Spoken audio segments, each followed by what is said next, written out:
ഒരു 100 വീഡിയോ ഈ കേസിനെ പറ്റി വന്നിട്ടുണ്ട്.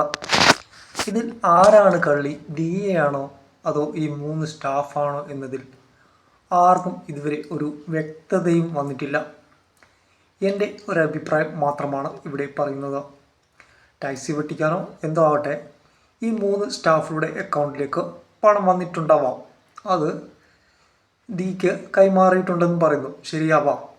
അങ്ങനെ ഇവർ ലാസ്റ്റ് ഇവരുടെ അക്കൗണ്ടിലേക്ക് നല്ലൊരു സംഖ്യ എത്തി. ആ സംഖ്യയുമായി അവർ വിടാൻ ശ്രമിച്ചപ്പോൾ ഇവർ ആ സ്റ്റാഫുകളെ വിളിച്ച് ഭീഷണിപ്പെടുത്തിയിട്ടുണ്ടാവാം. സത്യമറിയില്ല. അങ്ങനെയാണ് എനിക്ക് ഈ വീഡിയോയിൽ തോന്നിയത്. ലാസ്റ്റ് നല്ലൊരു സംഖ്യ അവരുടെ അക്കൗണ്ടിൽ എത്തിയിട്ടുണ്ടാവാം. അത് ദിയയ്ക്ക് ആ 3 സ്റ്റാഫും കൊടുത്തിട്ടുണ്ടാവില്ല. ആ പൈസയുമായി അവർ മുങ്ങാൻ ശ്രമിച്ചപ്പോൾ ദിയ അവരെ പിടിച്ച് ഭീഷണിപ്പെടുത്തിയിട്ടുണ്ടാവും. അങ്ങനെയാണ് എനിക്ക് തോന്നിയത്. നിങ്ങളുടെ അഭിപ്രായം കമൻറ്റ് ചെയ്യുക.